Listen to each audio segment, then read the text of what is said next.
see him, brother. Good.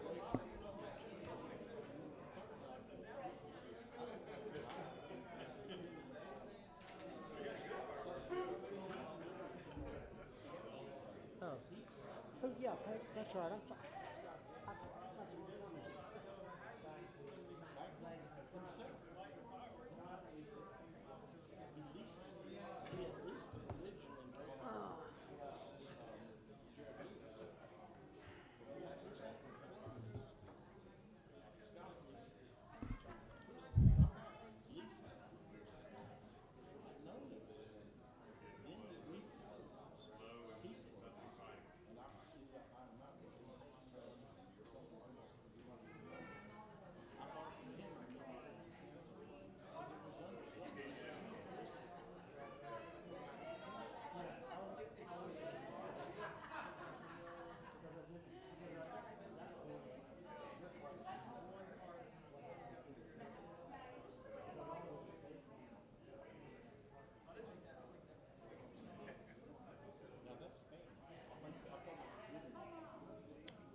I know, I prefer the money. Give me the money. Show me the money. Yeah, well, you'll build it up. That's right, you could, if you have enough time. We had one inspection.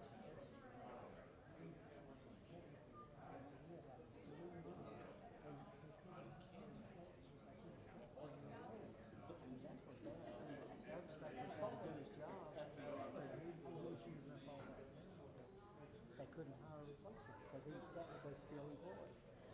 So, anyway.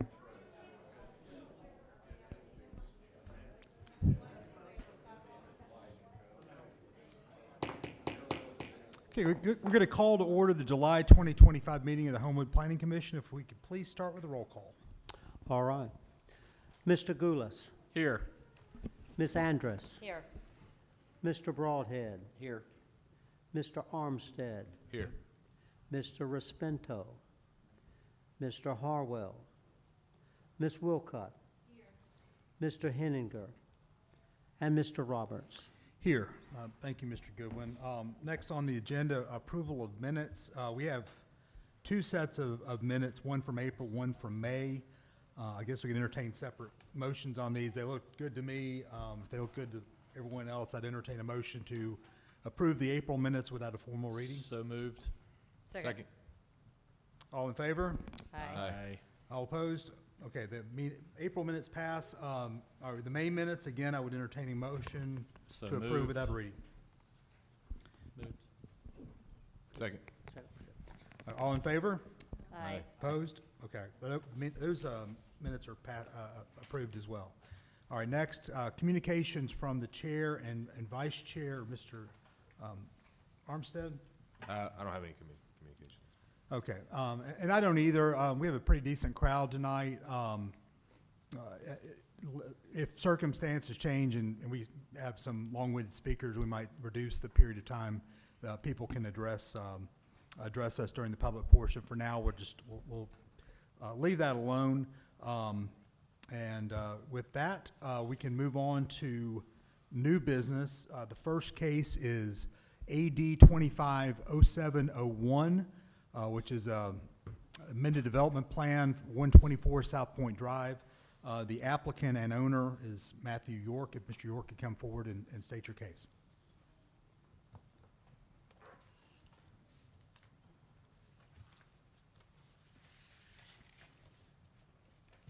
Good evening. My name is Matthew York, homeowner of 124 South Point Drive, along with my wife, Rachel York. So we have been in Homewood for 10 years. Started in a little apartment, moved over to Edgewood. That's my rest of my family, my crew. You may hear them in the background.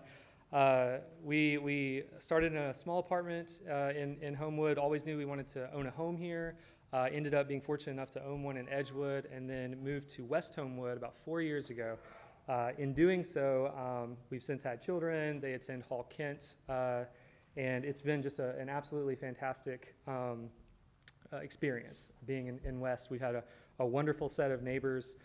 They quickly embraced us, and it made it to where it was pretty evident for us that we wanted to be in a forever home in that place. However, our home was a little small, and so we knew that the day would come when we needed to expand or move, and moving was just not going to happen after we had been in there for a minute. So the day came to make a plan, and we did. We originally had the screen porch that is under consideration here that is covered as an original piece of our development plan. However, after some light counsel, we found that if we were trying to move quickly, which, as you know, with children, you kind of don't want to be out of the house for too long, right? That it might be advisable to take that off of our original plan, just to go ahead and get permits as quickly as possible, not have to go through any additional studies, if that would please the zoning board. And so we took the cover off of that particular deck that's under consideration. That should be shown in the survey documents. It's the rear deck as indicated on those documents.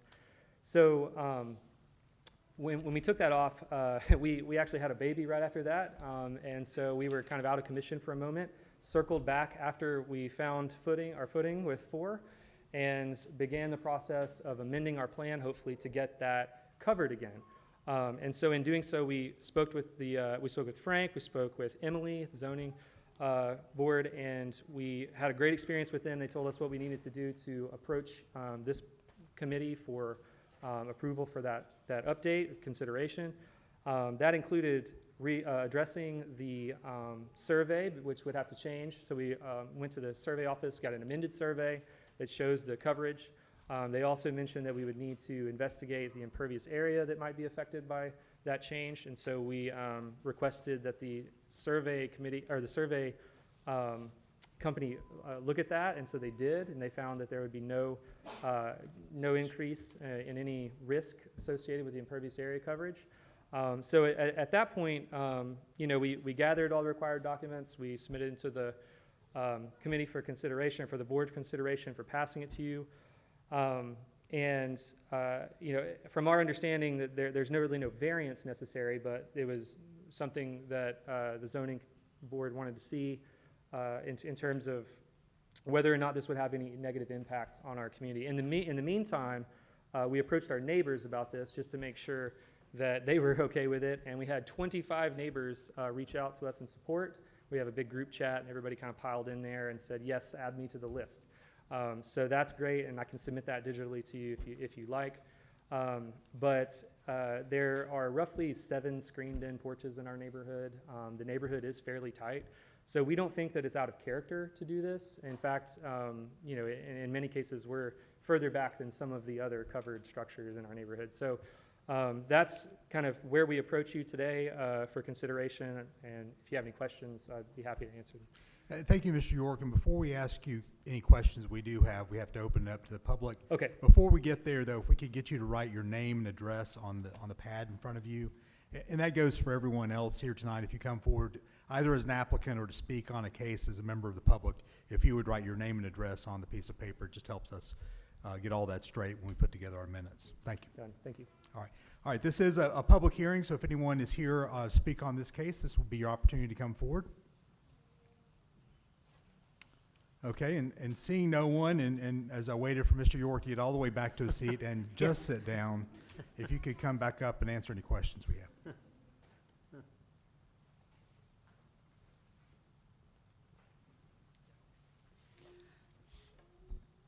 And just, I guess for clarification, just for the public, because this neighborhood is a planned development, it's different than your typical single-family housing, the MPD that most of us are familiar with, in that any changes or a lot of changes at a certain threshold have to be approved by this body. Mm-hmm. So, and there are really no rules governing other than what I guess the original development plan was. There are no real rules governing this. So, and it looks like though, if we were looking at NPD in terms of the height, someone from the city can speak to this. We're within the height requirements, correct? Within the city.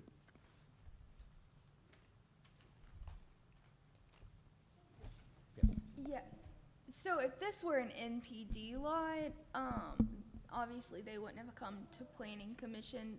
The only thing that we would have been necessarily concerned with is the setback of the covered porch, I guess, because the setback in NPD would be 20 feet. So this is essentially them asking Right. for a variance from you guys. But other than that, they meet all the other NPD requirements. Okay, thank you. You said you did have a document with your neighbors' signatures or? Yes, Yeah. so it's kind of signed digitally. If you would like me to gather those physically, I totally can. No, but yeah, Is that we- something you could submit to the record? absolutely. Sure, yeah. It's digital right now. I can send you a PDF copy of that. Yeah, send it to Fred. To Mr. Fred, yeah, Goodwin, okay, yes. I'll send it to you. Send me Absolutely. for the record. Absolutely. Okay, if there are no further questions, I would entertain a motion. We'll make a motion to approve AD 250701. Second. All right. Mr. Broadhead, Yes. Mr. Goulas, Yes. Ms. Andrus, Yes. Mr. Armstead, Yes. Ms. Wilcott, and Mr. Roberts. Yes, so this was approved 6-0. So, Thank you for your time. thank you, Sure. absolutely.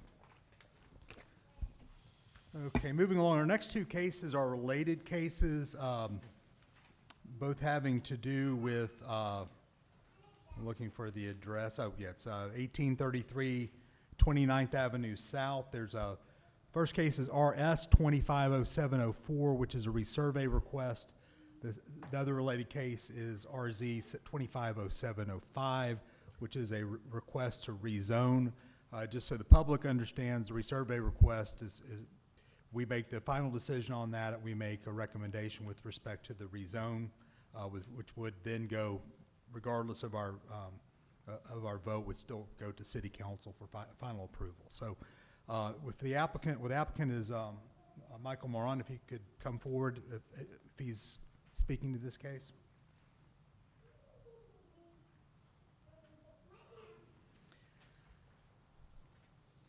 Hey, I'm Mike Moran. This is Michael Shows of Chambliss King Architects. Sign in on it later. These two steps are related to the proposal I made to the city to purchase and redevelop the former Homewood Police Department into a restaurant, first-class, high-end restaurant, with about 2/3 of the site becoming a passive public park.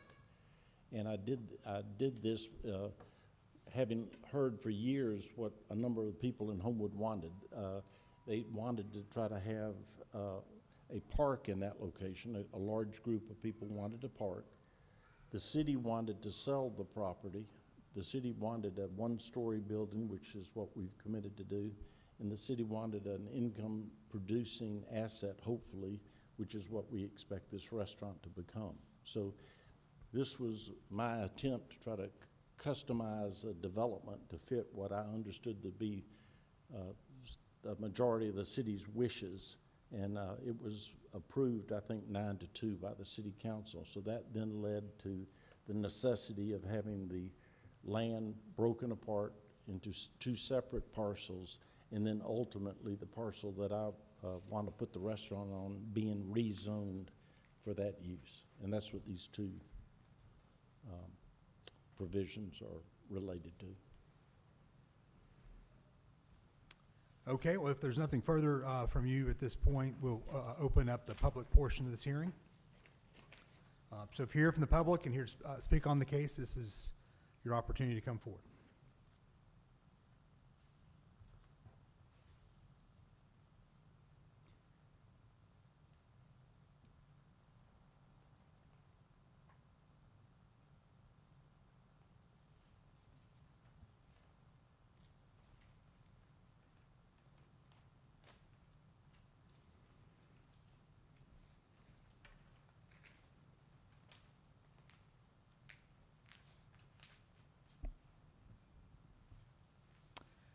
Okay, well, seeing no one, we'll close the public portion. I'm sorry, I just did the exact same thing to you that that I did before to Mr. York. Mr. Ron, if you could come back up and answer any questions from the commission. At least I don't have any young children crying. At my age, that would have been quite a surprise. Questions? Can you address any issues you were talking about, maybe entering into parking arrangements for your valet service? Has that been successful? We have a verbal agreement, nothing in writing yet, with the owners of A-Loft to be able to park on the upper deck, and we'll move towards something more formal, you know, if and when I'm in the position to present myself as, you know, qualified to be contracting with them. But if anybody's seen the upper level of the A-Loft, it's rather minimally used, and yet it's beautifully positioned because the stairs that connect the upper level to the street is directly across from where we're proposing to have the valet stand. So the valets could get the cars, go immediately up on the top deck, come down the stairway, and be back in a short period of time.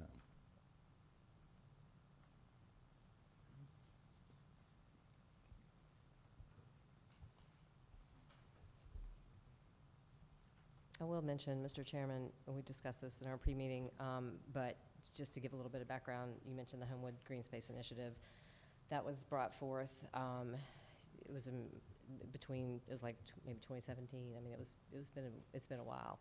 And this room was filled with people here requesting us to use that space as a green space, as a public park in the middle of our downtown, that this was the only property that would be able to support the green space, that we would have the space for it, that the city owned the property, that it would be a nice amenity to downtown. They had a heat map. They showed the amount of asphalt in downtown.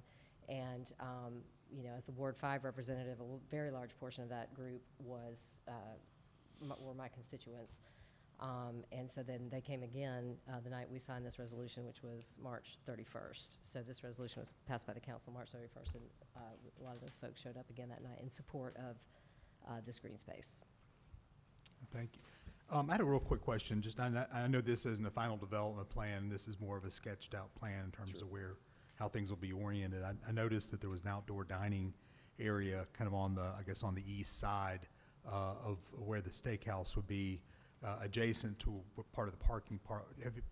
Do you have an idea, or at least a concept, of what sort of barrier, or what will be between those, where you have people dining outside and where the pocket part is? Let me make sure. We'll of course have indoor dining.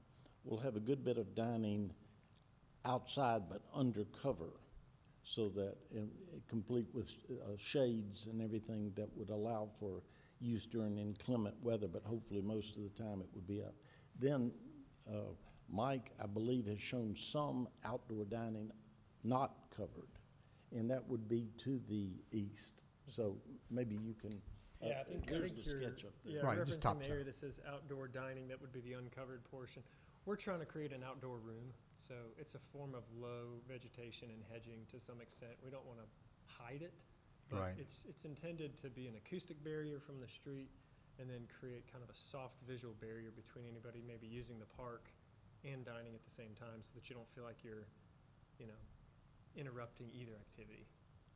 We very much want the people dining there to be able to look out through the park onto the lights and the activity of the streets around there. So as Mike says, we're not trying to screen it as if it's to be blocked. We want to make it certainly visually attractive, both from the outside looking in and the inside looking out.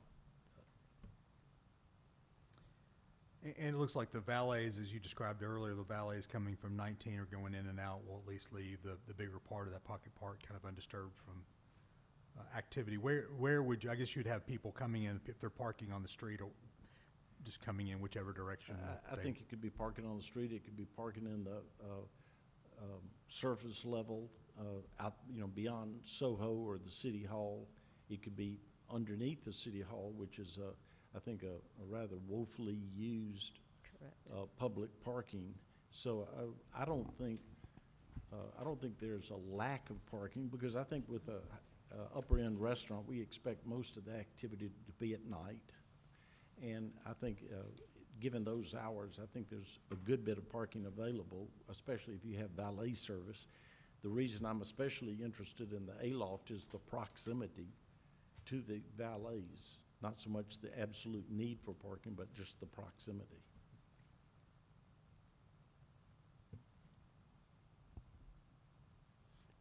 And in terms of operation, you just said most of it would be at night.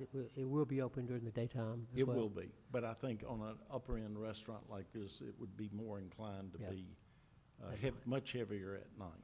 Mm-hmm. Okay.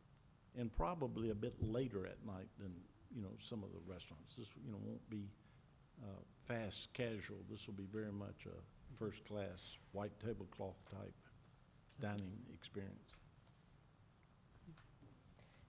Can someone from the staff also address what is in the zoning? I know we're talking about the subdivision right now, but as far as the C4 zoning, if one day the restaurant went away, what is allowed also in that space within that zoning? I know if you want me to wait and hold that question until we get to zoning, I can.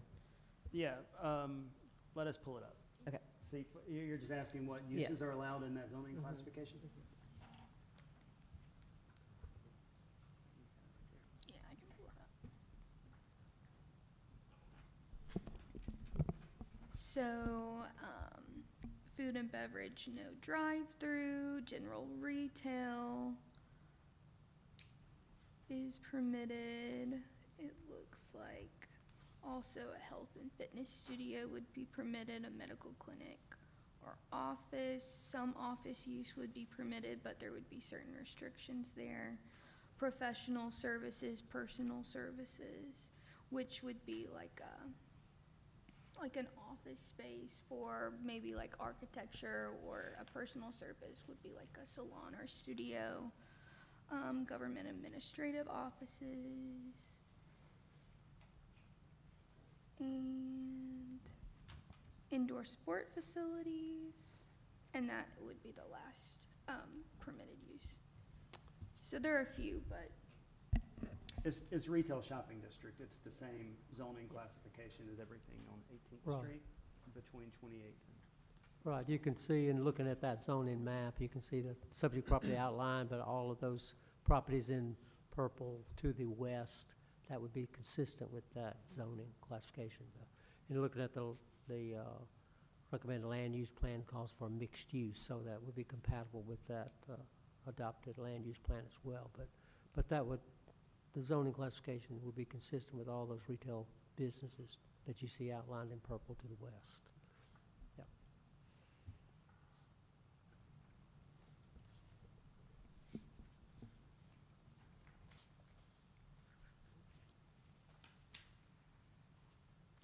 Well, if there are no further questions, I'll entertain a motion. I guess we should start with the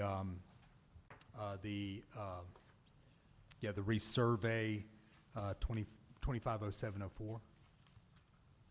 Motion to approve. Second. All right. Mr. Broadhead, Yes. Mr. Goulas, Yes. Ms. Andrus, Yes. Mr. Armstead, Yes. Ms. Wilcott. And Mr. Roberts. Yes, so that request has been approved by a 6-0 vote. The next case is RZ 250705, the rezone request, which, as I said earlier, will go to city council with our recommendation one way or the other. I'd entertain a motion on that case. Motion to approve. Second. I'm sorry, who's second? Second. Second. Oh, All right, thank you. I did want to ask, I'm sorry, I forgot to ask before we closed out, if you don't mind. I know we got a motion in a second, but Fred, can you also address the letter that we got in favor of this Right, project? yes.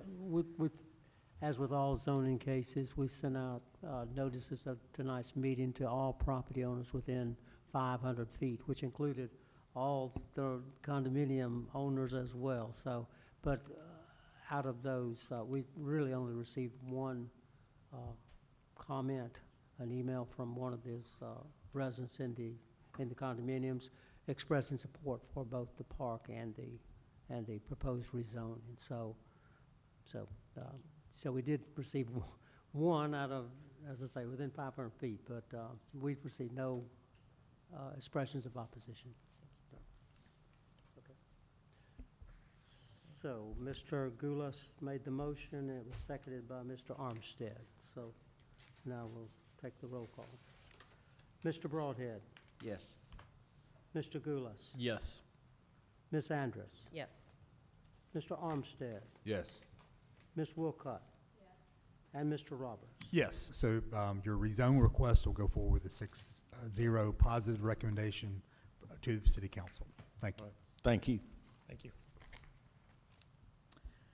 Okay, next on the agenda, communications from staff. Do we have anything to discuss this? No. Okay, well, with that, I will make a motion and grant it to adjourn. Okay.